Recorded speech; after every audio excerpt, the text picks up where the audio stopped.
नमस्कार दोस्तों, बुद्ध विचार यूट्यूब चैनल में आपका स्वागत है।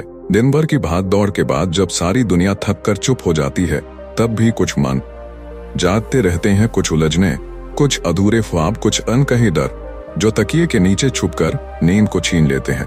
लेकिन कभी आपने सोचा है, क्या नींद सिर्फ आंखों के बंद होने से आती है या किसी अंदर की शांति से?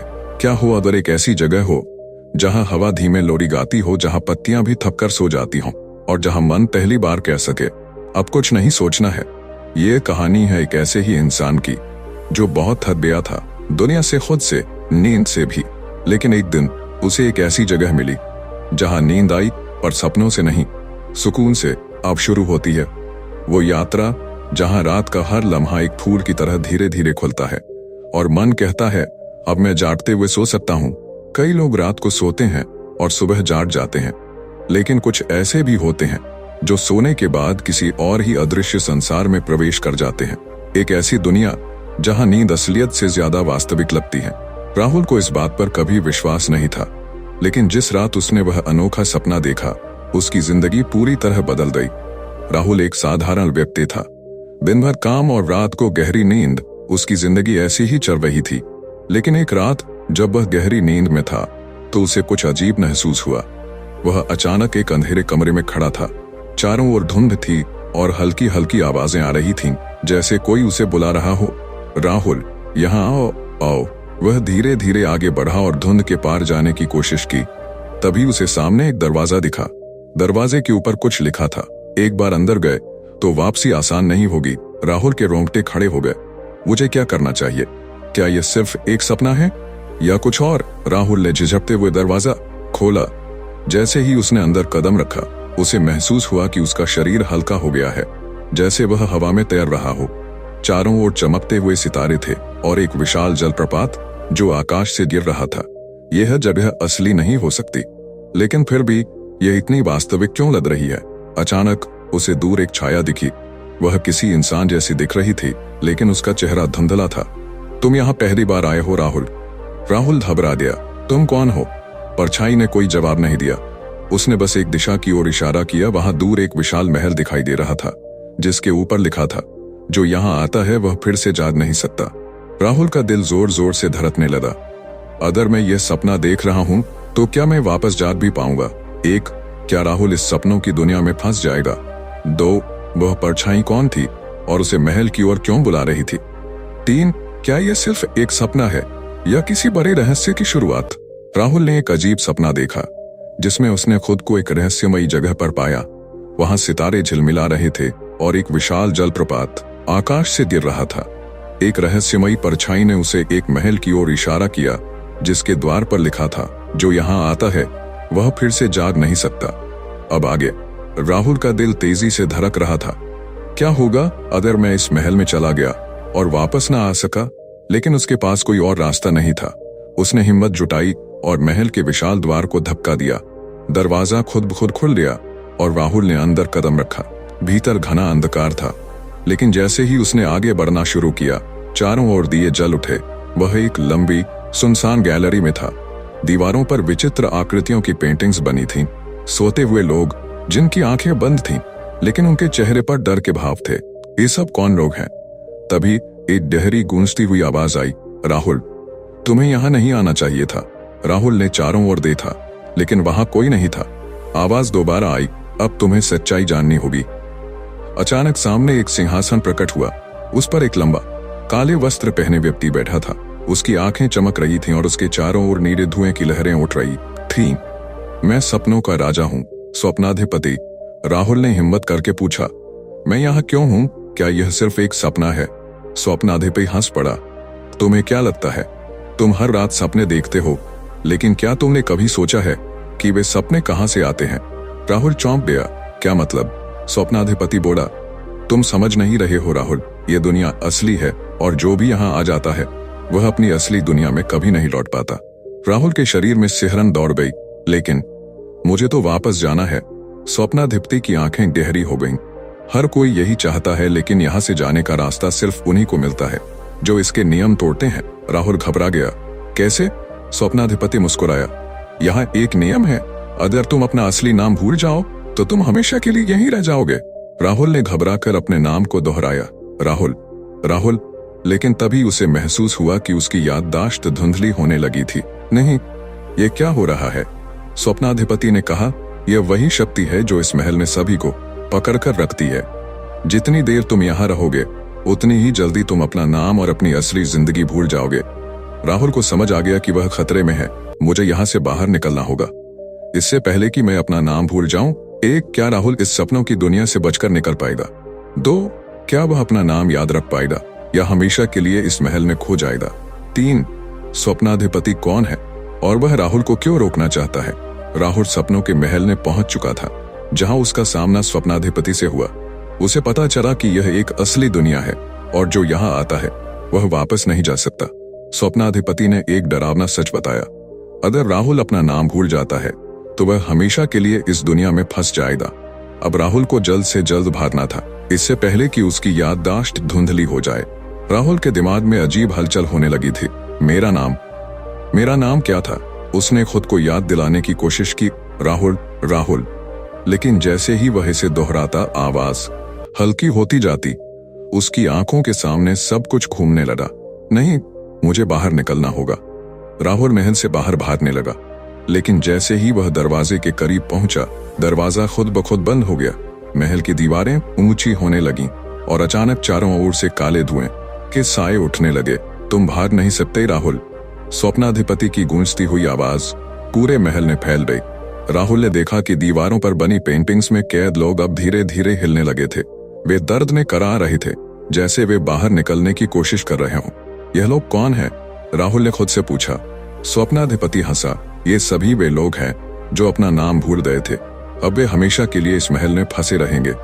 राहुल का दिल जोर जोर से धड़कने लगा। अगर मैं भी अपना नाम भूल गया तो मैं भी इनमें से एक बन जाऊंगा। तभी राहुल को कहीं दूर से एक जानी पहचानी आवाज सुनाई दी, राहुल, उठो। वह आवाज उसकी माँ की थी। राहुल चौंक गया। क्या यह असली आवाज है? स्वप्नाधिपति गुस्से में चिल्लाया। नहीं, उस आवाज को मत सुनो, यह एक छलावा है। लेकिन राहुल के दिल में उम्मीद जाग उठी। अगर मेरी माँ मुझे पुकार रही है तो इसका मतलब है कि मेरी असली दुनिया अब भी मेरा इंतजार कर रही है। स्वप्नाधिपति ने अपना हाथ उठाया और अचानक महल की जमीन कांपने लगी। तुम्हें यहाँ से जाने नहीं दिया जाएगा राहुल। चारों ओर से अंधेरा घना होने लगा और राहुल को लगा जैसे वह इसमें समाने वाला है। अगर मैं यहाँ एक और पल रुका तो मैं अपना नाम भूल जाऊंगा। राहुल ने पूरी ताकत से उस आवाज की ओर दौड़ लगाई। एक, क्या राहुल अपनी माँ की आवाज तक पहुंच पाएगा?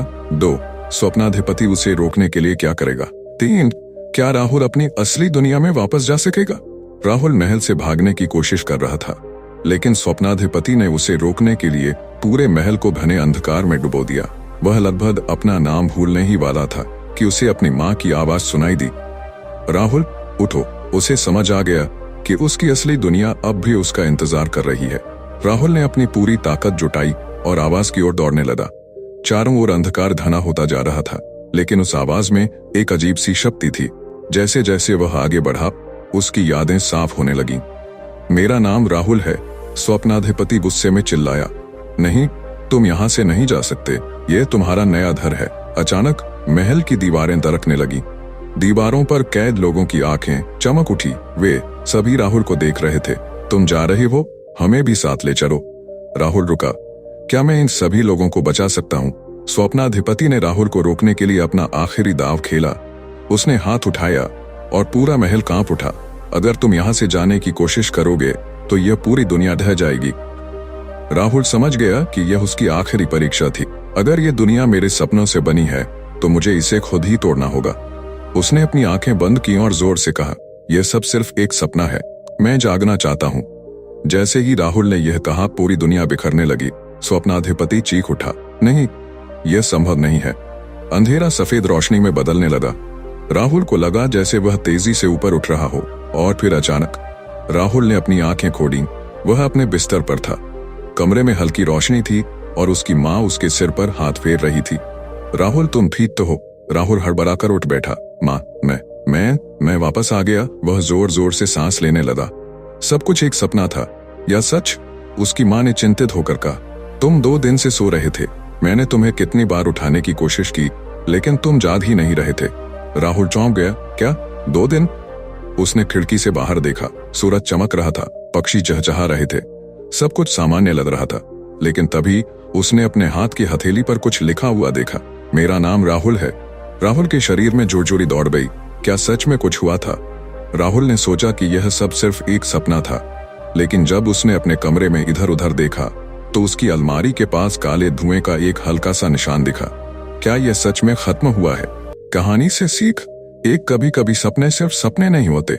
2, अगर हम अपनी पहचान भूल जाएं तो हम कहीं भी खो सकते हैं। 3, हमारी इच्छाएं और डर हमारी दुनिया बना सकते हैं, हमें उन्हें पहचानना और उन पर नियंत्रण रखना।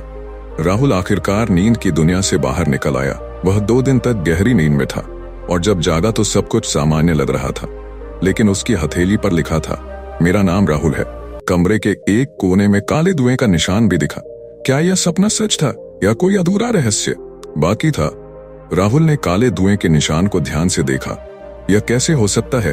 अगर यह सिर्फ एक सपना था तो यह निशान यहाँ क्यों है? उसने धीरे धीरे अपने हाथ आगे बढ़ाए और निशान को छू लिया। अचानक कमरे की हवा ठंडी हो गई। एक हल्की सी फुसफुसाहट गूंज उठी। यह अभी खत्म नहीं हुआ राहुल। राहुल का दिल जोर जोर से धड़कने लगा। नहीं, मैं वापस नहीं जाना चाहता। लेकिन जैसे ही उसने पीछे हटने की कोशिश की, उसे लगा जैसे फर्श उसके पैरों के नीचे से गायब हो रहा हो।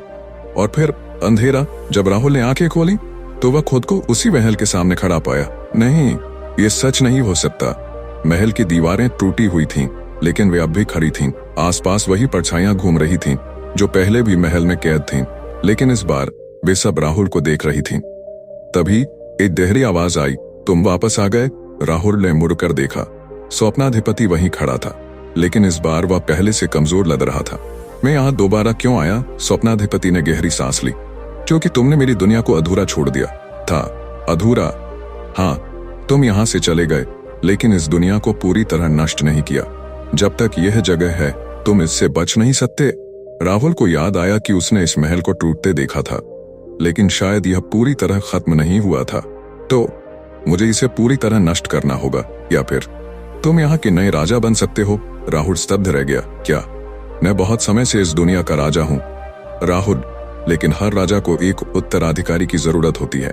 तुमने यहाँ आने का रास्ता ढूंढ लिया, तुमने मुझे चुनौती दी, और अब तुम मेरे उत्तराधिकारी हो सकते हो। राहुल को लगा जैसे उसकी सांसें रुक गई हों। नहीं, मैं इस दुनिया का हिस्सा नहीं बनना चाहता। तो फिर तुम्हें इसे नष्ट करना होगा। लेकिन याद रखना, अगर तुम इस दुनिया को मिटाओगे तो ये सिर्फ तुम्हारे सपनों से नहीं, बल्कि सभी के सपनों से गायब हो जाएगी। क्या तुम ये कर सकते हो? राहुल चौंक गया। मतलब? ये सिर्फ तुम्हारे दिमाग की दुनिया नहीं है राहुल, यह उन सभी का सपना है जो कभी यहाँ आए थे। अगर तुम इसे मिटाओगे तो वे सभी जो यहाँ कैद हैं हमेशा के लिए खो जाएंगे। राहुल ने चारों ओर देखा। परछाइयां उसे देख रही थीं। आशा और भय दोनों उनके चेहरों पर थे। अगर मैं ये दुनिया मिटा दूं तो क्या ये सब लोग हमेशा के लिए खो जाएंगे? स्वप्नाधिपति ने सिर हिलाया। हाँ, और अगर तुम राजा बन जाओ तो तुम हमेशा के लिए इस दुनिया में फंस जाओगे। राहुल के सामने अब सिर्फ 2 रास्ते थे। 1, इस दुनिया को हमेशा के लिए नष्ट कर देना। 2, इसका राजा बनकर हमेशा के लिए यहीं रह जाना। अगर मैं इसे नष्ट कर दूं तो क्या मैं जाग पाऊंगा? स्वप्नाधिपति मुस्कुराया। हाँ, लेकिन उसके बाद तुम्हें यहाँ आने का रास्ता कभी नहीं मिलेगा। राहुल ने गहरी सांस ली। तो ठीक है, मैं इसे खत्म कर दूंगा। राहुल ने अपनी आंखें बंद की। ये सब सिर्फ एक सपना है, मैं इसे हमेशा के लिए मिटा देना चाहता हूँ। अचानक पूरी दुनिया कांपने लगी। महल की दीवारें गिरने लगीं और छाइयां तेजी से हवा में खुलने लगी। स्वप्नाधिपति ने एक आखिरी बार राहुल को देखा और मुस्कुरा दिया।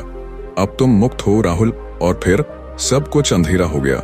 जब राहुल ने दोबारा आंखें खोली तो वह अपने बिस्तर पर था। क्या मैं वापस आ गया?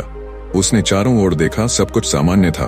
कोई काला धुआं नहीं था, कोई काला धुआं नहीं था। कोई प्राप्ति के लिए, ताकि आपका पूरा परिवार हमेशा खुश रहे। गुरुदेव ने यहाँ तक कहा कि जिस परिवार के पितर खुश होते हैं उस परिवार पर कभी कोई संकट नहीं आ सकता।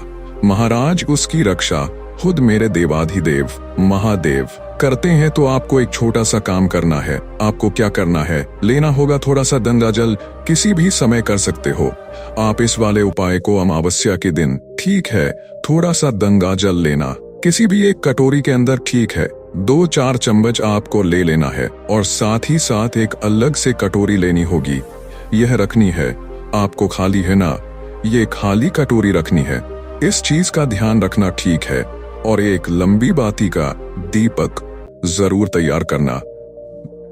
यह आपके पितरों के निमित्त होता है और जब भी आप लंबी बाती का दीपक पितरों के तेल का बनाइए है ना, या फिर आप घी का जो लोगे तो गाय के घी का लेना है, ठीक है, तो बस शर्ते अच्छा होगा सरसों के तेल का आप ले लें, ठीक है।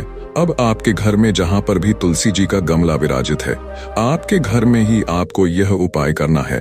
किसी भी समय पर तो आपके तुलसी जी के पास में जाना, सबसे पहले आपको उस एक लंबी बाती के दीपक अलमारी के पास जाकर धुएं को छूने की कोशिश की।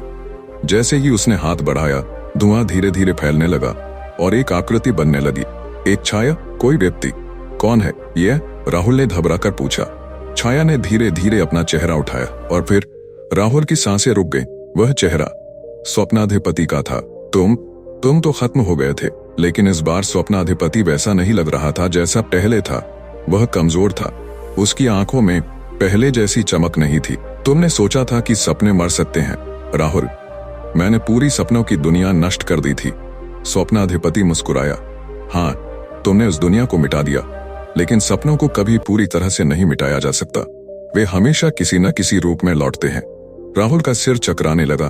तो फिर अब क्या होगा? स्वप्नाधिपति की मुस्कान धीमी पड़ गई। अब एक नई दुनिया जन्म ले रही है राहुल, और तुम इसका केंद्र हो।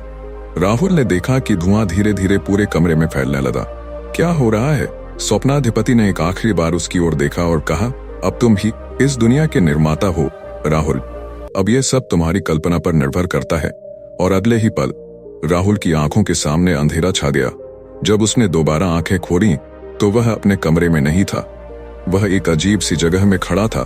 चारों ओर सिर्फ सफेदी थी, न जमीन, न आकाश, न दीवारें। यह जगह क्या है? और तभी उसके सामने शब्द प्रकट होने लगे।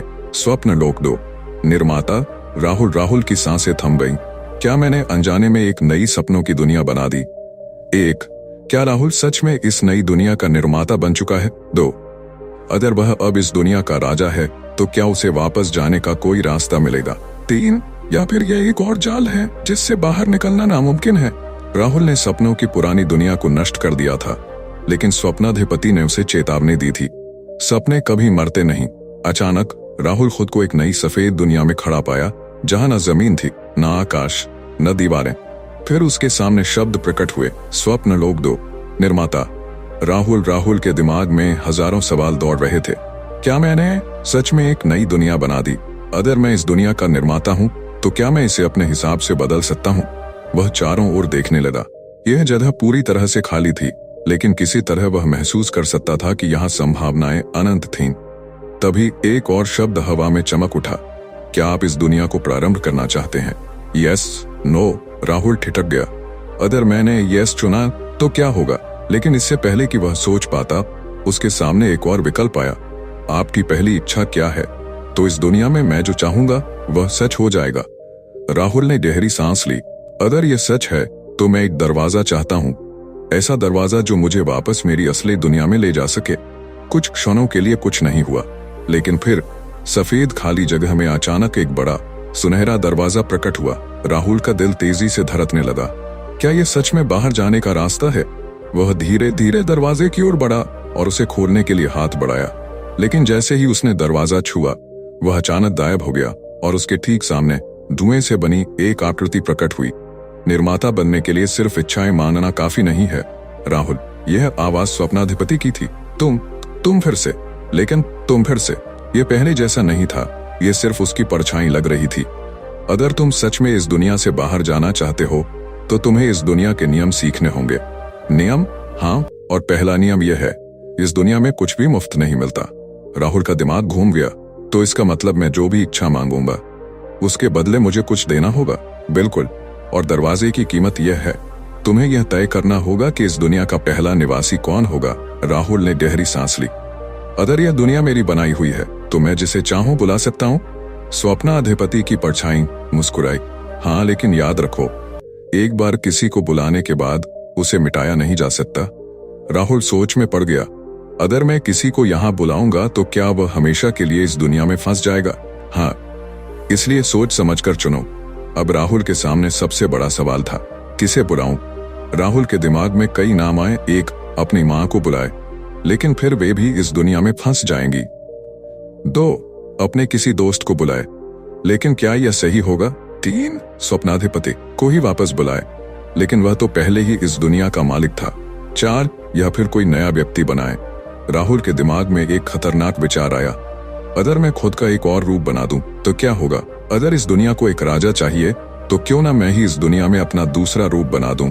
राहुल ने अपनी इच्छा जाहिर की, मैं चाहता हूं कि इस दुनिया का पहला निवासी राहुल 2 हो। अचानक हवा में बिजली करकी और फिर ठीक राहुल के सामने एक और राहुल खड़ा था। 2. क्या यह नई दुनिया सच में राहुल के नियंत्रण में है या इसमें कोई और रहस्य छिपा है? 3. क्या दरवाजा अब खुलेगा या इसमें भी कोई और शर्त होगी? राहुल ने अपनी नई बनाई हुई दुनिया में दरवाजा मांगा, लेकिन उसे एक शर्त दी गई, इस दुनिया में पहला निवासी चुनना होगा। उसने एक चौंकाने वाला निर्णय लिया, मैं चाहता हूं कि इस दुनिया का पहला निवासी राहुल 2 हो। और फिर हवा में बिजली करकी ठीक राहुल के सामने एक और राहुल खड़ा था। 2 राहुल कौन? असली राहुल 2 ने आंखें खोली और चारों ओर देखा। वह बिल्कुल राहुल जैसा दिख रहा था, वही चेहरा, वही कपड़े, वही आंखें। लेकिन जैसे ही उसने राहुल की ओर देखा, उसके चेहरे पर एक अजीब सी मुस्कान आई। तो तुमने मुझे बनाया? राहुल को हल्की घबराहट हुई। हाँ, लेकिन तुम सिर्फ एक प्रतिलिपि हो, मैं असली राहुल हूँ। राहुल 2 की मुस्कान और गहरी हो गई। सिर्फ प्रतिलिपि? लेकिन अगर यह दुनिया तुम्हारी बनाई हुई है तो तुमने जो भी बनाया वह भी इस दुनिया का उतना ही असली हिस्सा है जितना तुम। राहुल चौंक गया। मतलब? राहुल 2 ने आगे बढ़कर उसकी आंखों में देखा। मतलब यह कि अगर इस दुनिया में कोई भी असली है तो वह मैं हूं। राहुल का दिल जोर जोर से धड़कने लगा। नहीं, मैं असली हूं, यह मेरी दुनिया है। लेकिन राहुल 2 हंस पड़ा। अगर यह तुम्हारी दुनिया है तो तुम इसे नियंत्रित क्यों नहीं कर सकते? राहुल ने अपनी मुट्ठी बंद की और मन ही मन सोचा, अगर यह सच में मेरी बनाई हुई दुनिया है तो मैं जो चाहूं वह सच कर सकता हूं। उसने अपनी इच्छा जाहिर की, मैं चाहता हूं कि राहुल 2 गायब हो जाए। लेकिन कुछ नहीं हुआ। राहुल के चेहरे पर पसीना आ गया। राहुल 2 अब पूरी तरह आत्मविश्वास से भर चुका था। देखा, मैं सिर्फ एक प्रतिलिपि नहीं हूं राहुल, मैं अब इस दुनिया का हिस्सा हूं। और अगर इस दुनिया को एक असली मालिक चाहिए तो वह सिर्फ मैं हो सकता हूं। अचानक हवा में शब्द प्रकट हुए, पहली चुनौती, असली मालिक का निर्णय। राहुल 2 मुस्कुराया। तो यह पहली परीक्षा है, यह तय करेगी कि इस दुनिया का असली मालिक कौन होगा, तुम या मैं? राहुल ने घबराकर पूछा। लेकिन परीक्षा क्या है? तभी सफेद आकाश में चमकते हुए शब्द दिखाई दिए, जो भी अपनी कल्पना की शक्ति से इस दुनिया में पहली चीज बनाएगा वही असली मालिक होगा। राहुल ने गहरी सांस ली। मतलब हमें अपनी सोच से इस दुनिया में कुछ बनाना होगा। राहुल 2 ने सिर हिलाया। हाँ, और मैं तुम्हें चेतावनी देता हूँ राहुल, मैं तुम्हारी तरह कमजोर नहीं हूँ। राहुल ने अपनी आंखें बंद की और सोचा, मुझे सबसे पहले क्या बनाना चाहिए? उसे कुछ समझ नहीं आया, लेकिन तभी राहुल 2 ने मुस्कुराकर अपनी इच्छा जाहिर की, मैं चाहता हूं कि इस दुनिया में एक विशाल किला बने। अचानक जमीन पर हलचल होने लगी। धीरे धीरे सफेद जगह में एक विशाल किला प्रकट होने लगा। ऊंची दीवारें, बड़े बड़े दरवाजे और घूरे दौड़ते सैनिक, यह सब राहुल 2 की एक सोच से अस्तित्व में आ गया। राहुल स्तब्ध रह गया, यह कैसे संभव है? राहुल 2 ने उसकी ओर देखा और हंसा। अब तुम्हारी बारी राहुल, अगर तुम इस दुनिया के असली मालिक हो तो कुछ बनाकर दिखाओ। राहुल का दिमाग खाली हो गया। अगर मैं कुछ नहीं बना पाया तो मैं हार जाऊंगा। उसने गहरी सांस ली और अपनी इच्छा जाहिर की, मैं चाहता हूं कि इस दुनिया में एक समुद्र हो। कुछ पल के लिए कुछ नहीं हुआ, फिर अचानक जमीन कांपने लगी। एक विशाल लहर उठी और देखते ही देखते पूरा सफेद मैदान नीला हो गया। एक असली समुद्र। राहुल 2 की मुस्कान हल्की पड़ गई। हम तो तुमने भी कुछ बना लिया, लेकिन सवाल यह है, कौन बेहतर बना सकता है? राहुल 2 ने आगे बढ़कर कहा, अगर इस दुनिया का असली मालिक बनना है तो सिर्फ निर्माण करना काफी नहीं होगा, तुम्हें यह भी साबित करना होगा कि तुम इस दुनिया को नियंत्रित कर सकते हो। मतलब यह कि अब हमें अपनी बनाई हुई चीजों से लड़ाई लड़नी होगी। राहुल हक्का बक्का रह गया, तुम पागल हो गए हो। लेकिन राहुल 2 अब पूरी तरह आत्मविश्वास से भरा हुआ था। उसने आदेश दिया, मेरे सैनिकों, समुद्र पर आक्रमण करो। किले से हजारों सैनिक निकल पड़े। वे घोड़ों पर सवार होकर तलवारें लहराते हुए समुद्र की ओर बढ़ने लगे। राहुल को अब अपनी शक्ति का इस्तेमाल करना था। उसने गहरी सांस ली और कहा, मैं चाहता हूं कि समुद्र की लहरें इतनी ऊंची हों कि वे इन सैनिकों को रोक दें। और फिर समुद्र ने अपना रूप बदल दिया। लहरें अचानक उग्र हो गई और एक विशाल तूफान उठा। सैनिक लहरों से टकराने लगे, घोड़े डगमगाने लगे। युद्ध शुरू हो चुका था। एक, क्या राहुल दो वाकई राहुल से ज्यादा शक्तिशाली है? दो, अगर राहुल हार गया तो क्या वह इस दुनिया से हमेशा के लिए गायब हो जाएगा? तीन, या फिर यह दोनों के लिए कोई नई सच्चाई उजागर करने वाला है? राहुल और राहुल दो के बीच असली मालिक बनने की जंग शुरू हो चुकी थी। राहुल दो ने अपनी कल्पना से एक विशाल किला और हजारों सैनिक बनाए, जबकि राहुल ने एक अनंत समुद्र खड़ा कर दिया। अब राहुल दो के सैनिक समुद्र पर हमला कर चुके थे और राहुल ने लहरों को उनके खिलाफ खड़ा कर दिया था। एक भयानक युद्ध छिड़ गया था। राहुल दो के सैनिक समुद्र की ओर बढ़ रहे थे। घोड़ों की टापों की गूंज सुनाई दे रही थी, तलवारें चमक रही थीं, लेकिन फिर धड़ाम एक विशाल लहर उठी और सैनिकों पर आ गिरी। कई सैनिक और उनके घोड़े पानी में बह गए। कुछ बचने के लिए संघर्ष करने लगे, लेकिन लहरें उग्र होती जा रही थीं। राहुल को लगा कि उसने जीत हासिल कर ली है, अब यह जंग खत्म हो जाएगी। लेकिन तभी राहुल दो मुस्कुराया। तुमने सोचा कि मैं इतनी आसानी से हार जाऊंगा? उसने हाथ उठाया और अचानक समुद्र के बीचों बीच एक विशाल पुल उभर आया। राहुल की आंखें चौड़ी हो गईं। यह कैसे संभव है? राहुल दो ने ठहाका लगाया। तुमने लहरें उठाई, लेकिन मैंने उनसे बड़ा पुल बना दिया।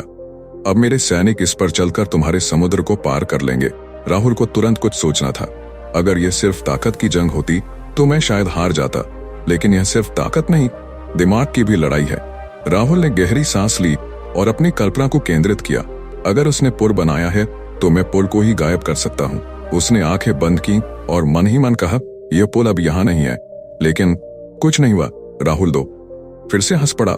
समझे, तुम इस दुनिया को अपने मन से पूरी तरह नियंत्रित नहीं कर सकते।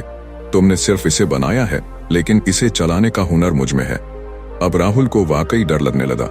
अगर मैं इसे नियंत्रित नहीं कर सकता तो क्या मैं इस दुनिया का असली मालिक हूँ? राहुल की उलझन बढ़ती जा रही थी, लेकिन तभी उसके मन में एक सवाल उठा। अगर यह दुनिया मेरी बनाई हुई है तो फिर राहुल दो को इतनी ताकत क्यों मिली? क्या यह दुनिया कभी मेरी थी ही नहीं? राहुल दो की मुस्कान बनी रही। अब बहुत देर हो चुकी है राहुल, तुम्हारा समय खत्म हो रहा है। तभी आसमान ने बिजली करकी और एक आवाज गूंजी। सपनों की दुनिया में असली और नकली का कोई मतलब नहीं होता, केवल वही बचता है जो सबसे ज्यादा विश्वास करता है। राहुल चौंका। यह आवाज यह स्वप्नाधिपति की है, लेकिन उसने तो स्वप्नाधिपति को नष्ट कर दिया था। क्या यह दुनिया सच में मेरी बनाई हुई है या कोई और इसे चला रहा है? तभी अचानक राहुल दो की मुस्कान फीकी पड़ने लगी। क्या हुआ, डर लग रहा है? राहुल ने पूछा।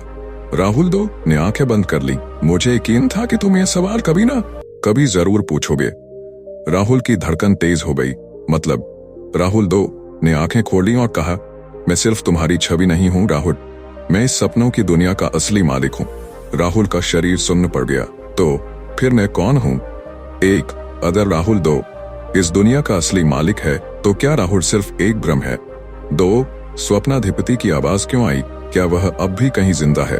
तीन, क्या राहुल इस दुनिया से बचकर वापस लौट पाएगा? राहुल दो ने अपनी ताकत साबित कर दी थी। उसने विशाल किला, सैनिक और समुद्र पर एक पुल बना दिया था। राहुल ने अपनी कल्पना से समुद्र को नियंत्रित करने की कोशिश की, लेकिन वह पूरी तरह सफल नहीं हो पाया। तभी स्वप्नाधिपति की आवाज गूंजी। सपनों की दुनिया में असली और नकली का कोई मतलब नहीं होता, केवल वही बचता है जो सबसे ज्यादा विश्वास करता है। फिर राहुल दो ने एक चौंकाने वाला रहस्य बताया। मैं सिर्फ तुम्हारी छवि नहीं हूँ राहुल, मैं इस सपनों की दुनिया का असली मालिक हूँ। राहुल के पैरों तले जमीन खिसक गई। तो फिर मैं कौन हूँ? राहुल को चक्कर आने लगा।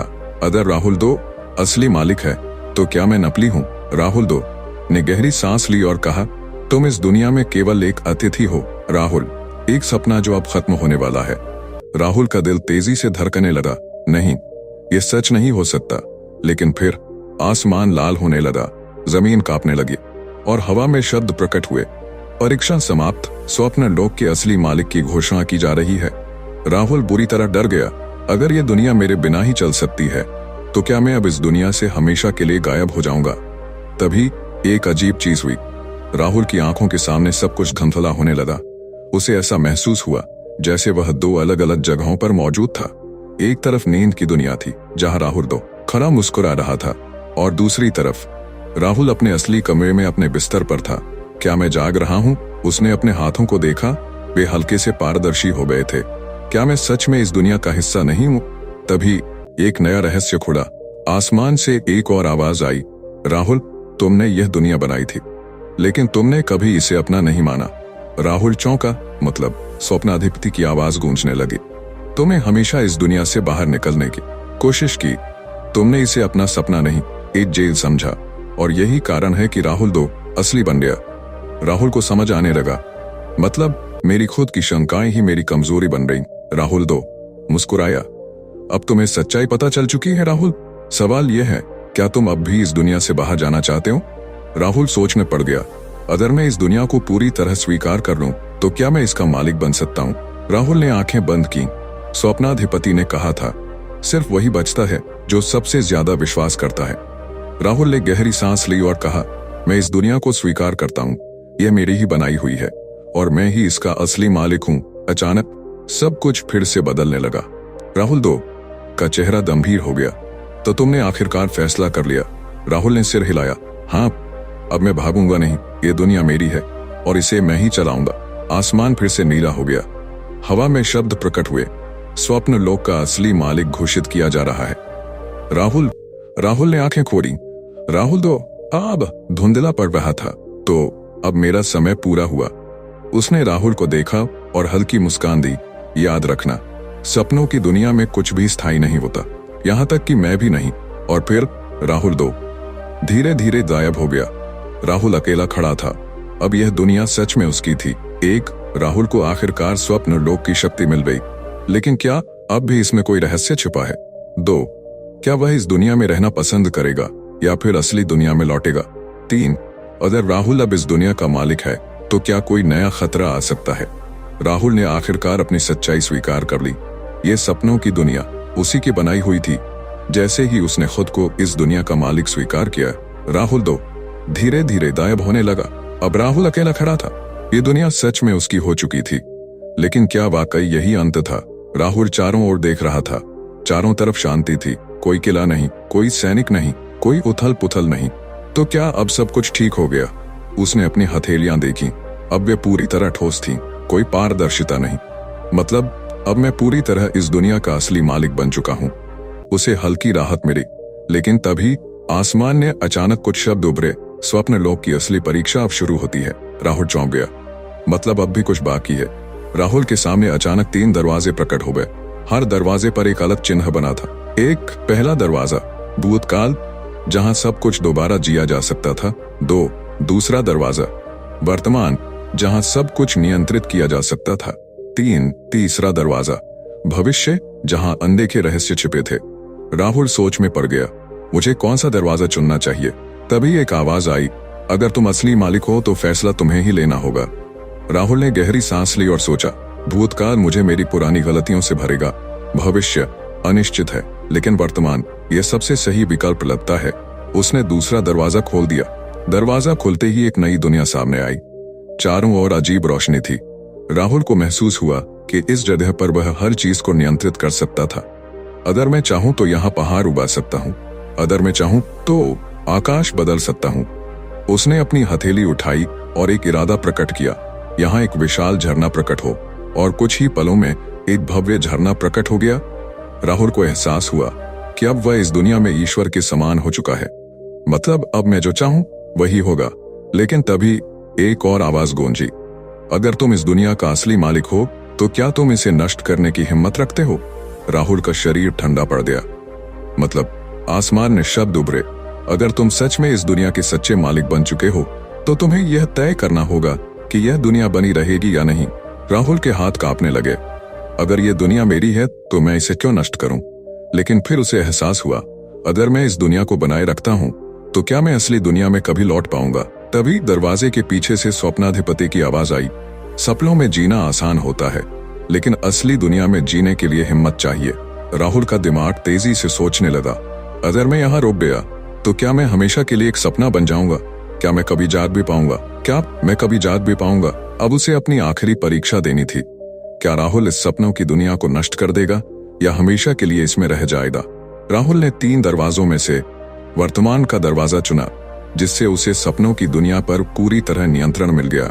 अब वह यहाँ जो चाहे बना सकता था, जो चाहे मिटा सकता था। लेकिन तभी एक अजीब सवाल उठा, अगर तुम इस दुनिया के असली मालिक हो तो क्या तुम इसे नष्ट करने की हिम्मत रखते हो? स्वप्नाधिपति की आवाज गूंजी, सपनों में जीना आसान होता है, लेकिन असली दुनिया में जीने के लिए हिम्मत चाहिए। राहुल के सामने अब सबसे कठिन फैसला था, क्या मैं इस दुनिया को हमेशा के लिए मिटा दूं या यहाँ हमेशा के लिए रह जाऊं? राहुल सोच में पड़ गया, अगर मैं इस दुनिया को खत्म कर दूं तो क्या मैं असली दुनिया में वापस जा पाऊंगा? और अगर मैंने इसे नहीं मिटाया तो क्या मैं हमेशा यहीं फंसा रहूंगा? उसने अपने चारों ओर देखा, हर चीज उसके इशारे पर काम कर रही थी। अगर मैं इस दुनिया का मालिक हूं तो क्या मैं इसे एक बेहतर जगह नहीं बना सकता? तभी हवा में एक हलचल हुई और अचानक एक छाया प्रकट हुई। स्वप्नाधिपति। राहुल स्तब्ध रह गया। तुम तो नष्ट हो चुके थे। स्वप्नाधिपति मुस्कुराया, मैं कभी नष्ट नहीं हुआ राहुल, मैं सिर्फ इंतजार कर रहा था कि तुम असली फैसला लो। राहुल को समझ नहीं आया। मतलब? स्वप्नाधिपति ने कहा, तुमने सोचा कि यह दुनिया तुम्हारी कल्पना से बनी है, लेकिन असल में यह तुम्हारे ही अंदर थी। तुमने इसे बनाया, लेकिन तुमने कभी इसे अपनाया नहीं। राहुल ने गहरी सांस ली। तो अब? स्वप्नाधिपति की आंखें चमकी। अब तुम्हें तय करना होगा, क्या तुम यहाँ हमेशा रहोगे या असली दुनिया में लौटोगे? राहुल ने सोचा, अगर मैं यहाँ रह गया तो मैं सब कुछ नियंत्रित कर सकता हूँ, लेकिन क्या यह असली जिंदगी होगी? तभी उसे याद आया, सपनों की दुनिया में कुछ भी स्थायी नहीं होता। अगर वह यहाँ रहा तो क्या यह दुनिया भी कभी मिट सकती थी? स्वप्नाधिपति ने उसकी उलझन भांप ली। अगर तुम जागना चाहते हो तो तुम्हें इस दुनिया को खुद ही छोड़ना होगा। राहुल ने एक आखिरी बार इस दुनिया को देखा। फूल, नदियां, आकाश, सब कुछ सुंदर था, लेकिन यह सिर्फ एक सपना था। राहुल ने गहरी सांस ली और कहा, मैं जागना चाहता हूँ। स्वप्नाधिपति मुस्कुराया, तो फिर जाग जाओ। अचानक पूरा स्वप्न लोक हिलने लगा, धरती कांपने लगी, आसमान में अंधेरा छा गया और सब कुछ गायब होने लगा। राहुल को लगा जैसे वह किसी सुरंग से बाहर आ रहा हो। धीरे धीरे उसकी आंखें खुली, वह अपने बिस्तर पर था, असली दुनिया में। उसने घड़ी देखी, सुबह के 7 बजे। तो यह सब सिर्फ एक सपना था, लेकिन तभी उसकी मेज पर एक कागज पड़ा था। उस पर लिखा था, सपनों में जीना आसान होता है, लेकिन असली दुनिया में जीने के लिए हिम्मत चाहिए। प्राचीन भारत के विशालपुर नामक नगर में एक प्रसिद्ध ऋषि रहते थे। ऋषि अवधूत। कहा जाता था कि उनकी सिद्धियों में एक विशेष शक्ति थी, गहरी नींद का रहस्य। जो भी उनकी दी हुई नींद में जाता, उसकी मनचाही इच्छाएं पूरी हो जाती। लेकिन इस रहस्य को जानने की लालसा रखने वालों को कई कठिन परीक्षाओं से गुजरना पड़ता था। इसी नगर में सुदर्शन नामक एक युवक रहता था। वह बहुत परिश्रमी था, लेकिन जीवन में सफलता नहीं पा रहा था। उसने कई प्रयास किए, धन कमाने के लिए, मान सम्मान पाने के लिए, लेकिन हर बार असफलता ही मिली। वह निराश हो चुका था। एक दिन उसने एक बूढ़े साधु को कहते सुना, यदि कोई व्यक्ति ऋषि अवधूत की दी हुई गहरी नींद में सो जाए तो उसकी सबसे प्रिय इच्छा पूरी हो सकती है। यह सुनते ही सुदर्शन के मन में एक नई आशा जागी। उसने निश्चय किया कि वह किसी भी कीमत पर ऋषि अवधूत से मिलकर इस रहस्य को समझेगा। सुदर्शन कई दिनों की यात्रा के बाद ऋषि अवधूत के आश्रम पहुंचा। वहां शांत वातावरण था, केवल पक्षियों की चहचहाहट और मंद मंद बहती हवा की आवाज। वह ऋषि के चरणों में गिरकर बोला, गुरुदेव, मैंने सुना है कि आपकी दी हुई नींद में जो जाता है उसकी इच्छाएं पूरी हो जाती हैं। कृपया मुझे भी इस दिव्य शक्ति का अनुभव कराइए। ऋषि अवधूत ने आंखें खोली और ध्यानपूर्वक सुदर्शन को देखा। कुछ क्षणों के मौन के बाद वे बोले, तुम्हें गहरी नींद की शक्ति चाहिए। क्या तुम जानते हो कि इसके लिए कितनी कठिन परीक्षाओं से गुजरना होगा? सुदर्शन बिना किसी संकोच के बोला, गुरुदेव, मैं किसी भी परीक्षा के लिए तैयार हूँ। ऋषि अवधूत मुस्कुराए और बोले, अच्छा, यदि तुम वास्तव में तैयार हो तो तुम्हें 3 कठिन परीक्षाएं देनी होंगी। यदि तुम सफल हुए तो ही मैं तुम्हें गहरी नींद का रहस्य दूंगा। सुदर्शन ने सिर झुका लिया और कहा, मैं हर परीक्षा के लिए तैयार हूँ गुरुदेव। ऋषि ने अपनी आंखें बंद की और कुछ मंत्र बुदबुदाए। फिर वे बोले, पहली परीक्षा तुम्हारे सामने ही है, लेकिन इसे समझने के लिए तुम्हें अपनी आंखें बंद करनी होंगी और अपने भीतर झांकना होगा। सुदर्शन थोड़ा उलझन में पड़ गया, लेकिन उसने बिना प्रश्न किए अपनी आंखें बंद कर लीं। अचानक उसे अपने चारों ओर अजीब अंधकार महसूस होने लगा, जैसे वह किसी अनजाने संसार में चला गया हो। और फिर उसके सामने 3 द्वार प्रकट हुए। पहले द्वार पर लिखा था भय का द्वार, दूसरे द्वार पर लिखा था स्वार्थ का द्वार, तीसरे द्वार पर लिखा था संशय का द्वार। सुदर्शन समझ नहीं पा रहा था कि उसे कौन सा द्वार चुनना चाहिए, लेकिन इनमें से किस द्वार से होकर जाना होगा। और क्या इन द्वारों के पीछे ही गहरी नींद और इच्छा पूर्ति का रहस्य छिपा है? अब सुदर्शन के सामने सबसे कठिन प्रश्न था, वह किस द्वार को चुने। सुदर्शन ने कुछ क्षण सोचा और फिर पहला द्वार चुना, भय का द्वार। जैसे ही उसने द्वार खोला, एक अजीब धुंध चारों ओर फैल गई। अचानक उसके सामने एक घना जंगल प्रकट हो गया। चारों ओर अंधकार था और दूर से भयंकर जानवरों की आवाजें आ रही थीं। सुदर्शन ने घबराकर इधर उधर देखा। तभी एक गहरी आवाज गूंजी, तुमने भय के द्वार को चुना है। यदि तुम अपने सबसे बड़े डर को हरा नहीं सकते तो तुम इस परीक्षा में सफल नहीं हो सकते। अचानक जंगल में से एक विशालकाय सर्प निकला। उसकी आंखें जल रही थीं और वह धीरे धीरे सुदर्शन की ओर बढ़ रहा था। सुदर्शन का दिल तेजी से धड़कने लगा। अगर यह सच में है तो मैं मारा जाऊंगा, उसने सोचा। लेकिन तभी उसे ऋषि अवधूत की सीख याद आई, डर केवल मन का भ्रम है। अगर तुम इसे स्वीकार कर लोगे तो यह तुम्हें नुकसान नहीं पहुंचा सकता। सुदर्शन ने गहरी सांस ली और हिम्मत जुटाकर आंखें बंद कर लीं। उसने सोचा, मैं डर को स्वीकार करता हूं, लेकिन मैं इससे नियंत्रित नहीं हूं। जैसे ही उसने यह सोचा, सर्प की फुफकार धीरे धीरे मंद होने लगी। जब उसने दोबारा आंखें खोली तो सर्प गायब हो चुका था और उसके सामने एक सुनहरी रोशनी प्रकट हुई। एक आवाज आई, तुमने भय की परीक्षा पार कर ली, अब अगले द्वार की ओर जाओ। सुदर्शन ने अब दूसरा द्वार खोला, स्वार्थ का द्वार। जैसे ही उसने प्रवेश किया, वह एक समृद्ध महल में पहुंच गया। महल में सोने चांदी के बर्तन, बहुमूल्य रत्न और कीमती वस्त्र थे। महल के बीचों बीच एक सुंदर रत्न जड़ित सिंहासन था, जिस पर एक दिव्य प्रकाश था। तभी एक मधुर आवाज आई, अगर तुम इस सिंहासन पर बैठते हो तो तुम्हारी सारी इच्छाएं तुरंत पूरी हो जाएंगी, लेकिन अगर तुम आगे बढ़ते हो तो तुम्हें अभी और परीक्षाओं से गुजरना होगा। सुदर्शन का मन विचलित हो गया। अगर मैं इस सिंहासन पर बैठ जाऊं तो मुझे और परीक्षा नहीं देनी पड़ेगी, मेरी इच्छाएं तुरंत पूरी हो जाएंगी। लेकिन फिर उसे याद आया कि ऋषि अवधूत ने कहा था, जिस इच्छा की पूर्ति तुम्हारी परीक्षा को अधूरा छोड़ दे, वह सच्ची इच्छा नहीं होती। सुदर्शन ने निर्णय लिया कि वह स्वार्थी नहीं बनेगा। उसने सिंहासन की ओर देखा और फिर अपने कदम पीछे हटा लिए। जैसे ही उसने ऐसा किया, पूरा महल गायब हो गया और वह फिर से अंधकार में खड़ा था। एक और आवाज आई, तुमने स्वार्थ की परीक्षा भी पार कर ली, अब तुम्हारी अंतिम परीक्षा बाकी है, संशय को हराने की परीक्षा। सुदर्शन ने अंतिम द्वार खोला, संशय का द्वार। वह एक विशाल शून्य में आ गया, जहां न आकाश था न धरती। अचानक एक परछाई प्रकट हुई। तुम सोचते हो कि तुम सोचते हो कि तुम सफल हो सकते हो? तुम क्या सच में इस परीक्षा के योग्य हो? क्या होगा अगर तुम असफल हो जाओ? क्या तुम्हारी सारी मेहनत व्यर्थ नहीं जाएगी? यह आवाज सुदर्शन के मन में उठने वाले संदेहों को दर्शा रही थी। उसे लगा कि यह उसकी अपनी ही सोच थी, जो उसे रोकने की कोशिश कर रही थी। लेकिन अब वह समझ गया था। उसने जोर से कहा, संशय केवल मन का भ्रम है, मैं अपने विश्वास से इसे मिटा सकता हूँ। जैसे ही उसने यह कहा, परछाई धीरे धीरे मिटने लगी और एक तेज प्रकाश फैल गया। अब सुदर्शन अपने असली शरीर में लौट आया। उसने अपनी आंखें खोली और पाया कि वह फिर से ऋषि अवधूत के सामने बैठा था। ऋषि अवधूत मुस्कुराए और बोले, तुमने तीनों परीक्षाएं पास कर ली, भय, स्वार्थ और संशय। अब तुम गहरी नींद के रहस्य को जानने के योग्य हो। सुदर्शन ने हाथ जोड़कर कहा, गुरुदेव कृपया मुझे इस रहस्य को समझाइए। ऋषि अवधूत ने आंखें बंद की और कहा, गहरी नींद केवल एक साधारण निद्रा नहीं है, यह आत्मा की शांति की अवस्था है। जब कोई व्यक्ति पूरी तरह से भय, स्वार्थ और संशय से मुक्त हो जाता है, तभी वह सच्ची गहरी नींद में जाता है, और वही नींद तुम्हारी सबसे प्रिय इच्छाओं को पूरा कर सकती है। सुदर्शन चकित रह गया। तो क्या इसका मतलब यह है कि मेरी इच्छाएं पूरी होने के लिए मुझे बस अपने भीतर की बाधाओं को दूर करना होगा? ऋषि ने सिर हिलाया और बोले, सही कहा। जब तुम्हारा मन पूरी तरह शांत हो जाएगा तो ब्रह्मांड स्वयं तुम्हारी इच्छाओं को पूरी करेगा। अब तुम्हें अंतिम चरण पूरा करना होगा, गहरी नींद में प्रवेश। लेकिन गहरी नींद में प्रवेश कैसे किया जाए, और क्या सच में इससे इच्छाएं पूरी हो सकती हैं? सुदर्शन ने भय, स्वार्थ और संशय की 3 परीक्षाएं पार कर ली। ऋषि अवधूत ने उसे बताया कि गहरी नींद केवल एक साधारण निद्रा नहीं, बल्कि आत्मा की शांति की अवस्था है। अब अंतिम चरण था गहरी नींद में प्रवेश। लेकिन सवाल यह था, कैसे? सुदर्शन ऋषि अवधूत के समक्ष बैठा था। उसने कहा, गुरुदेव, अब मैं गहरी नींद में कैसे प्रवेश कर सकता हूँ? ऋषि मुस्कुराए और बोले, इसके लिए तुम्हें अपनी चेतना से परे जाना होगा।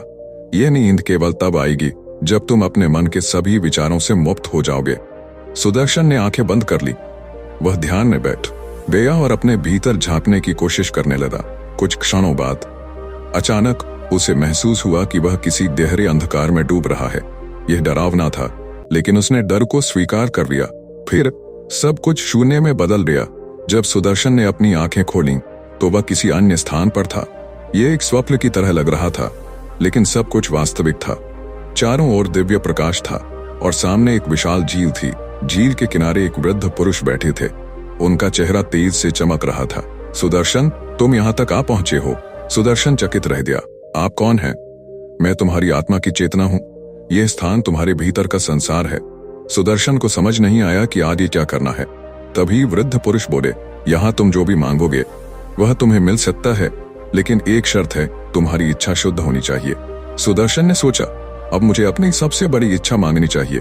सुदर्शन ने साहस जुटाकर कहा, मैं अपने जीवन में समृद्धि और सफलता चाहता हूँ। वृद्ध पुरुष मुस्कुराए। समृद्धि क्या है सुदर्शन? धन, मान सम्मान या कुछ और? सुदर्शन उलझन में पड़ गया। उसने सोचा कि वह हमेशा धन के पीछे भागता रहा, लेकिन क्या यही असली समृद्धि है? कुछ देर विचार करने के बाद उसने कहा, गुरुदेव, मैं केवल वह समृद्धि चाहता हूँ जो मुझे सच्चा सुख दे। तभी झील का जल स्वर्णिम होने लगा और उसमें से एक चमकता हुआ कमल निकला। वृद्ध पुरुष बोले, इसे स्वीकार करो, यह तुम्हारी सच्ची समृद्धि का प्रतीक है। अब जब तुम जागोगे तो तुम्हारा जीवन बदल चुका होगा। सुदर्शन ने कमल को छूते ही एक अद्भुत शांति महसूस की। उसे लगा जैसे उसका सारा बोझ उतर गया हो। अचानक सुदर्शन ने अपनी आंखें खोलीं। वह अभी भी ऋषि अवधूत के आश्रम में था, लेकिन कुछ बदला हुआ लग रहा था। उसका मन पूरी तरह शांत था, न कोई चिंता, न कोई लालसा। उसने महसूस किया कि वह पहले से अधिक ऊर्जावान और आत्मविश्वासी हो गया है। ऋषि अवधूत मुस्कुराए और बोले, अब तुम सच्ची गहरी नींद का रहस्य समझ चुके हो। यह केवल इच्छाओं की पूर्ति का मार्ग नहीं, बल्कि आत्मा की मुक्ति का द्वार भी है।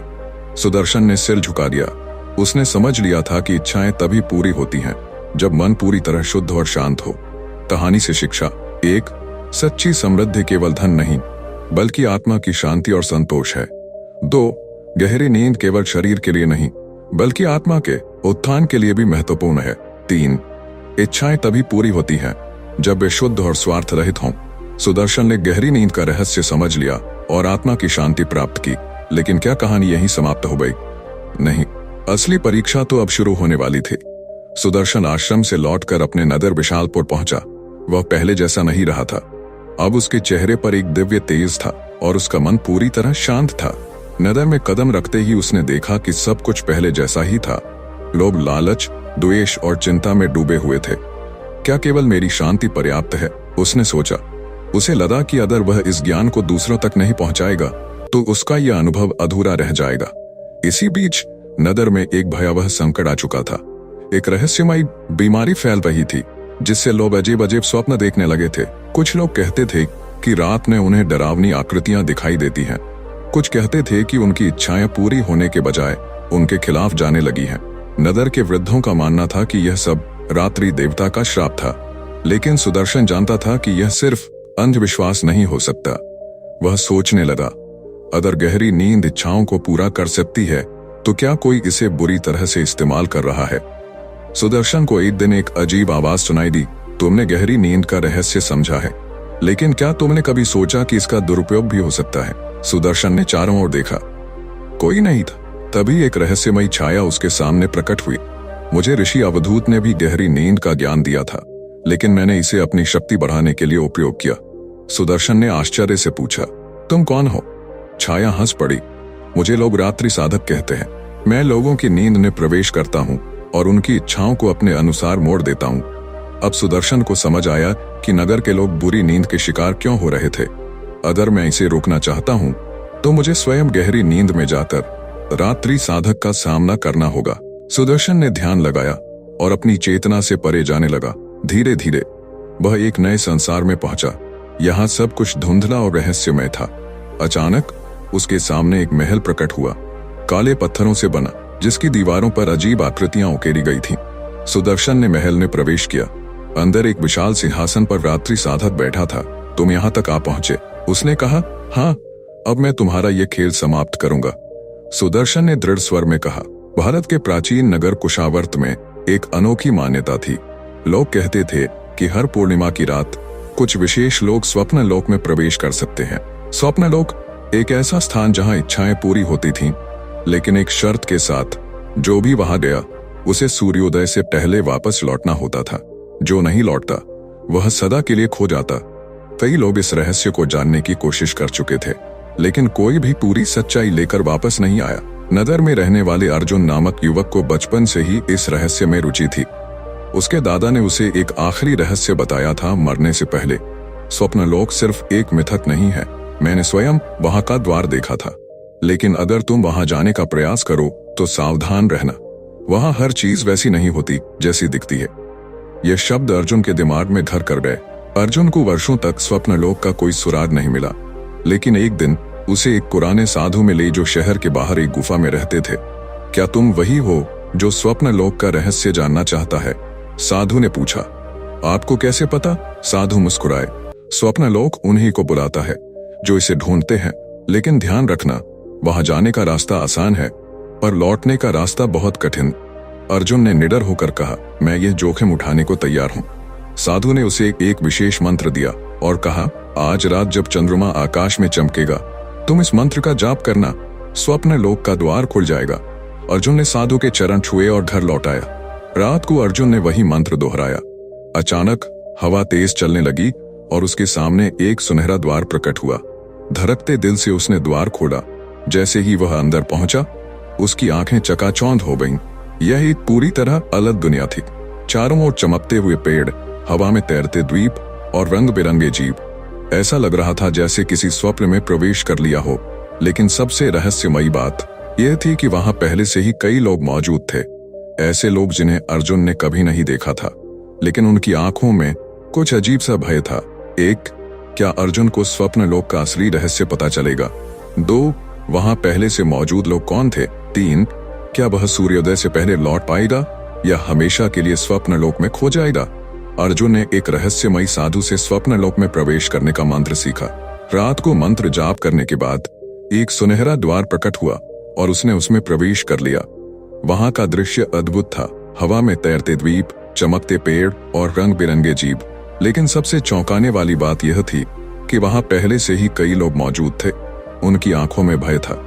अब आगे अर्जुन चारों ओर देख रहा था। यहाँ के वातावरण में एक अजीब सी शांति थी, लेकिन वह शांति असली नहीं लग रही थी, जैसे ये सब कुछ कृत्रिम हो।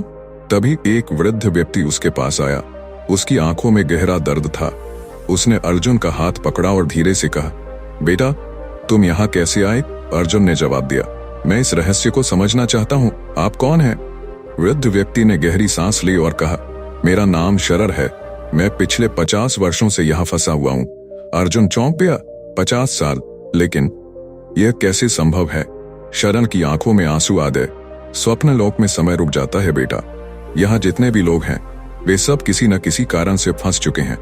हम समय का बीतना महसूस नहीं कर सकते। हमें लगता है कि हम बस कुछ दिन पहले आए थे, लेकिन हकीकत में वर्षों बीत चुके होते हैं। अर्जुन को एहसास हुआ कि यह जगह जितनी सुंदर दिखती थी उतनी ही खतरनाक भी थी। तभी आकाश में एक अजीब कंपन हुआ। सभी लोग अचानक भयभीत हो गए और दौड़ने लगे। अर्जुन ने शरण से पूछा, क्या हो रहा है? शरण का चेहरा पीला पड़ गया। स्वप्नलोक का स्वामी जाग गया है। अर्जुन ने चारों ओर देखा। दूर एक विशाल महल दिख रहा था जो हवा में तैर रहा था। महल के द्वार खुल रहे थे और अंदर से एक परछाई जैसी आकृति बाहर आ रही थी। वह कौन है? शरण ने कांपते हुए कहा, वह स्वप्नाधिपति है, इस संसार का स्वामी। जो भी यहाँ आता है वह उसकी कैद में फंस जाता है। अर्जुन का दिमाग तेजी से काम कर रहा था। अगर मैं सूर्योदय से पहले वापस नहीं लौटा तो मैं भी यहाँ हमेशा के लिए फंस जाऊंगा। अर्जुन ने तय किया कि उसे सच का सामना करना होगा। उसने महल की ओर कदम बढ़ाया। जैसे ही वह आगे बढ़ा, हवा में गूंजती हुई आवाज आई, कौन है जो मेरे महल की ओर बढ़ रहा है? अर्जुन रुका नहीं, वह सीधे महल के मुख्य द्वार तक पहुंच गया। तभी एक तेज रोशनी चमकी और अर्जुन के सामने स्वप्नाधिपति प्रकट हुआ। वह एक काले वस्त्र में लिपटा हुआ था। उसकी आंखें लाल थीं और उसके चारों ओर एक गहरे धुंध का घेरा था। तुमने स्वप्नलोक में प्रवेश किया है, अब तुम भी हमेशा के लिए मेरे सेवक बन जाओगे। अर्जुन ने हिम्मत नहीं हारी। उसने जोर से कहा, मैं यहाँ कैद होने नहीं आया, मैं यहाँ का सच जानने आया हूँ। स्वप्नाधिपति हंस पड़ा। सच? यह संसार तुम्हारी इच्छाओं से बना है। जो यहाँ आता है वही इसे बनाए रखता है। तुम लौट नहीं सकते, क्योंकि अब तुम भी इसका हिस्सा बन चुके हो। अर्जुन को एक बात समझ में आई, अगर यह संसार इच्छाओं से बना है तो इसका विनाश भी इच्छा से ही हो सकता है। अर्जुन ने स्वप्नलोक में प्रवेश किया और जाना कि यहाँ समय रुक जाता है। वहां के वृद्ध शरण ने बताया कि स्वप्नलोक का स्वामी स्वप्नाधिपति उन सभी को अपनी कैद में रखता है जो यहाँ आते हैं। अर्जुन को पता चला कि अगर वह सूर्योदय से पहले वापस नहीं लौटा तो वह भी यहाँ फंस जाएगा। लेकिन जब वह स्वप्नाधिपति के महल में पहुंचा तो उसे एहसास हुआ कि यह संसार इच्छाओं से बना है और इसका विनाश भी इच्छा से ही हो सकता है। अब आगे महल के विशाल द्वार पर खड़े अर्जुन के सामने स्वप्नाधिपति था। काले वस्त्रों में लिपटा, लाल जलती हुई आंखों वाला एक रहस्यमयी प्राणी। तुम वापस नहीं जा सकते अर्जुन, स्वप्नाधिपति की गूंजती हुई आवाज आई। अर्जुन ने हिम्मत से कहा, अगर यह संसार इच्छाओं से बना है तो मैं यहां से बाहर जाने की इच्छा करता हूं।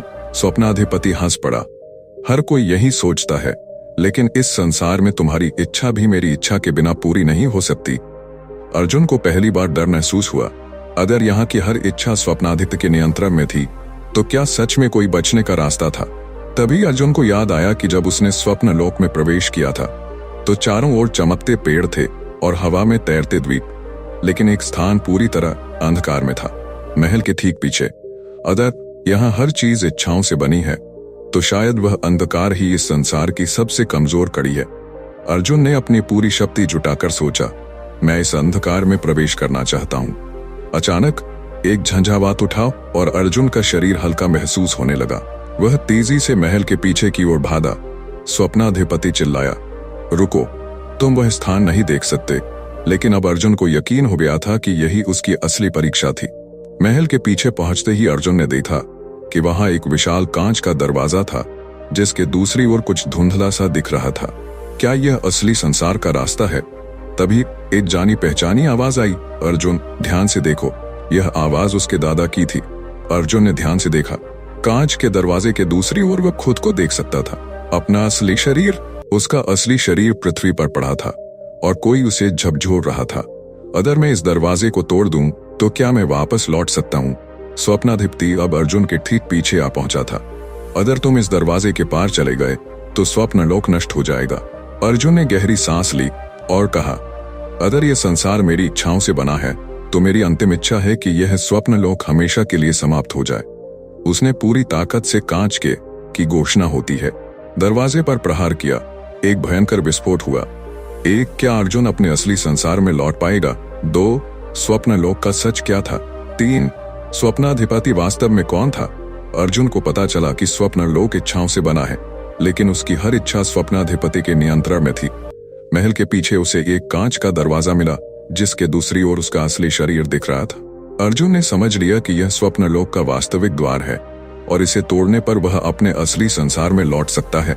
लेकिन जैसे ही उसने दरवाजा तोड़ने की कोशिश की, स्वप्नाधिपति चिल्लाया, अगर तुम इस दरवाजे के पार चले गए तो स्वप्नलोक नष्ट हो जाएगा। अर्जुन ने दृढ़ निश्चय किया और पूरी ताकत से कांच के दरवाजे पर प्रहार किया। अब आगे दरवाजा टूटते ही चारों ओर सफेद रोशनी फैल रही।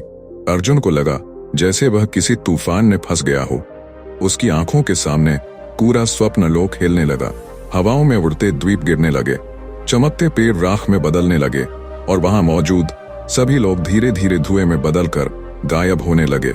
स्वप्नाधिपति ने चीखते हुए कहा, तुमने यह क्या कर दिया अर्जुन? यह संसार अब कभी वापस नहीं आएगा। अर्जुन ने कहा, यह संसार कभी असली था ही नहीं, यह बस एक भ्रम था जो हमारी इच्छाओं से बना था। स्वप्नाधिपति धीरे धीरे धुंध में बदलने लगा। उसकी आंखों से क्रोध और निराशा झलक रही थी। क्या तुम जानते हो कि मैं कौन हूँ? अर्जुन चौंक गया। स्वप्नाधिपति की आवाज गूंज उठी, मैं तुम्हारा ही दूसरा रूप हूँ। तुम्हारी अधूरी इच्छाएं, तुम्हारे डर, तुम्हारी लालसाएं, मैंने ही स्वप्नलोक को बनाया। अर्जुन समझ गया कि यह सिर्फ एक जाल था जो उसकी अपनी ही कमजोरियों ने बनाया था। अगर मैं अपने डर को हरा सकता हूँ तो यह स्वप्नलोक खुद ब खुद नष्ट हो जाएगा। अर्जुन ने अपनी आंखें बंद की और एक आखिरी बार सोचा, मुझे जागना होगा। अचानक सब कुछ अंधकार में डूब गया। जब उसने दोबारा आंखें खोली तो वह अपने बिस्तर पर पड़ा था। उसकी माँ उसके सिर पर हाथ फेर रही थी। अर्जुन, बेटा, तुम 2 दिन से सो रहे थे, क्या तुम ठीक हो? अर्जुन ने हड़बड़ाकर अपने हाथ पैर देखे। वह वापस आ चुका था, लेकिन वह महसूस कर सकता था कि कुछ बदल गया था। स्वप्नलोक अब कभी वापस नहीं आएगा। अर्जुन ने अपनी माँ से पूछा, क्या इस गांव में कभी किसी ने स्वप्नलोक के बारे में सुना है? उसकी माँ ने चौंक कर कहा, स्वप्नलोक? वह तो बस एक पुरानी कहानी थी। बचपन में तुम्हारे दादा तुम्हें इसके बारे में सुनाते थे, याद है? अर्जुन समझ गया। स्वप्नलोक हमेशा से एक कल्पना थी, लेकिन जिसने भी उसमें विश्वास किया वह उसमें फंस गया। आज वह इस भ्रम से बाहर निकल आया था। कहानी से सीख एक, हमारा डर और इच्छाएं हमें कैद कर सकती हैं, लेकिन अगर हम सच्चाई को स्वीकार करें तो हम मुक्त हो सकते हैं। 2, हर आकर्षक चीज असली नहीं होती, हमें हमेशा अपनी आंखें खोलकर रहना चाहिए। 3, कभी कभी हमें अपने ही मन के भ्रमों से लड़ना पड़ता है। अर्जुन और नंदिनी उस रहस्यमयी हवेली में फंस चुके थे, जहां हर दरवाजा किसी नई पहेली की ओर खुलता था। तलाश करते करते उन्हें हवेली के नीचे एक छिपी हुई सुरंग मिली, लेकिन जैसे ही वे अंदर गए, दरवाजा अपने आप बंद हो गया। तभी अंधेरे में एक धीमी आवाज आई, अब तुम मेरे जाल में फंस चुके हो। अर्जुन ने अपनी टॉर्च जलाई। चारों ओर सिर्फ दीवारें ही दीवारें थीं। ये तो किसी भूल भुलैया जैसा लग रहा है। नंदिनी ने दीवारों पर हाथ फेरा। ये दीवारें ठोस नहीं है, कुछ अजीब है। तभी हवा में शब्द प्रकट हुए, अगर बाहर निकलना चाहते हो तो सही रास्ता चुनो। और उनके सामने 3 रास्ते खुल गए। एक, पहला रास्ता जहां से हल्की रोशनी आ रही थी। 2, दूसरा रास्ता जहां से किसी के फुसफुसाने की आवाज आ रही थी। 3, तीसरा रास्ता जो पूरी तरह अंधेरा था। अर्जुन और नंदिनी ने एक दूसरे को देखा। अब कौन सा रास्ता चुना जाए? वे पहले रास्ते की ओर बढ़े जहां हल्की रोशनी थी। जैसे ही उन्होंने अंदर कदम रखा, रोशनी अचानक बुझ गई। अब वे पूरी तरह अंधेरे में थे। तभी उनके पीछे से दरवाजा बंद हो गया और चारों तरफ से एक डरावनी हंसी गूंजने लगी। बेवकूफ, रोशनी हमेशा सच नहीं होती। अर्जुन ने नंदिनी का हाथ पकड़ा, हमें जल्दी यहाँ से निकलना होगा। तभी जमीन उनके पैरों के नीचे से हिलने लगी और वे एक गहरे गड्ढे में गिर गए। वे किसी तरह खुद को संभालते हुए दूसरी दिशा में बढ़े। फुसफुसाने की आवाज तेज हो रही थी, कौन हो सकता है? जैसे ही वे आगे बढ़े, सामने एक काले कपड़ों में लिपटी आकृति दिखी। उसने कहा, अगर तुम सही उत्तर दे पाओगे तो मैं तुम्हें बाहर निकलने दूंगा। अर्जुन ने हिम्मत करके पूछा, क्या सवाल है? वह आकृति मुस्कुराई। वह क्या है जो जितना दिया जाए उतना ही बढ़ता जाता है? नंदिनी ने जल्दी से जवाब दिया, ज्ञान। तभी दीवारें पीछे हटने लगीं और एक नया रास्ता खुल गया। अब उनके सामने सिर्फ एक ही रास्ता बचा था, अंधकार से भरा रास्ता। हमें इसे पार करना ही होगा। वे अंदर घुसे। अचानक उन्हें सामने एक पुराना दरवाजा दिखा जिस पर एक ताला लगा था। ताले पर लिखा था, सिर्फ वही इसे खोल सकता है जो इसके रहस्य को समझे। अर्जुन ने दीवारों पर उकेरे गए निशानों को ध्यान से देखा। यह निशान कुछ कहते हैं। तभी उसे याद आया, ये वही निशान है जो हवेली के दरवाजे पर थे। उसने धीरे से ताले पर हाथ रखा और कहा, मैं सच को स्वीकार करता हूँ। ताला खुल गया। जैसे ही दरवाजा खुला, उनके सामने एक विशाल कमरा था। और कमरे के बीचों बीच एक रहस्यमयी पुस्तक रखी थी न। लेकिन जैसे ही अर्जुन ने पुस्तक उठाई, कमरे में हलचल होने लगी और एक गहरी आवाज आई, तुमने मेरी किताब छूने की हिम्मत कैसे की? कमरे में अचानक एक आकृति प्रकट हुई, हवेली के असली मालिक की आत्मा। अब अर्जुन और नंदिनी को उस आत्मा का सामना करना था। अर्जुन और नंदिनी ने भूल भुलैया के 3 रास्तों को पार कर एक रहस्यमयी पुस्तक हासिल की। जैसे ही अर्जुन ने पुस्तक उठाई, पूरे कमरे में हलचल होने लगी और फिर एक गहरी आवाज गूंजी, तुमने मेरी किताब छूने की हिम्मत कैसे की? कमरे में अचानक एक छायादार आकृति प्रकट हुई। यह हवेली के असली मालिक की आत्मा थी। अर्जुन और नंदिनी स्तब्ध खड़े थे। वह छायादार आकृति हवा में तैर रही थी। उसकी आंखें चमक रही थीं। तुम्हें क्या लगा कि तुम मेरी हवेली में आकर यूं ही चले जाओगे? अर्जुन ने हिम्मत जुटाकर पूछा। तुम कौन हो? आकृति की आवाज गूंजी। मैं इस हवेली का असली मालिक विक्रम सिंह, और यह किताब सिर्फ एक किताब नहीं बल्कि मेरे जीवन और मृत्यु का रहस्य है। नंदिनी ने पुस्तक पर उकेरे हुए शब्दों को ध्यान से देखा। यहाँ कुछ लिखा हुआ है, जो सत्य की खोज करेगा वह शाप से मुक्त होगा। विक्रम सिंह की आत्मा ने आगे कहा, सालों पहले इस हवेली पर एक तांत्रिक ने शाप दिया था। उसने मुझे इस पुस्तक में कैद कर दिया, और जब तक कोई इस किताब के रहस्य को नहीं समझेगा, मैं मुक्त नहीं हो सकता। अर्जुन और नंदिनी ने एक दूसरे को देखा। तो क्या हमें इस किताब का रहस्य सुलझाना होगा? नंदिनी ने पन्ने पलटे। अचानक एक पेज पर एक चित्र बना था, एक दरवाजा जिसके पीछे एक तांत्रिक खड़ा था। विक्रम सिंह ने कहा, अगर तुम सच में मुझे मुक्त करना चाहते हो तो तुम्हें इस हवेली में छिपे शापित दरवाजे तक पहुंचना होगा। लेकिन याद रखना, वह दरवाजा ऐसे ही नहीं खुलेगा। तुम्हें अपनी सबसे गहरी डर का सामना करना होगा। अर्जुन ने गहरी सांस ली। हमें अब पीछे नहीं हटना चाहिए। नंदिनी ने सिर हिलाया। हमें शापित दरवाजा ढूंढना होगा। विक्रम सिंह की आत्मा ने हवेली की एक पुरानी दीवार की ओर इशारा किया।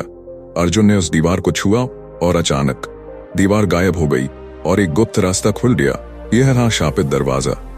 वे धीरे धीरे अंदर घुसे। चारों ओर घना अंधेरा था। हर कदम के साथ उन्हें ऐसा लग रहा था जैसे कोई उन्हें देख रहा हो। तभी अचानक दरवाजे के पीछे से एक भयानक चीख सुनाई दी।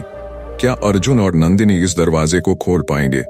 क्या वे विक्रम सिंह के शाप को तोड़ सकेंगे या हवेली का तांत्रिक अब भी जिंदा है?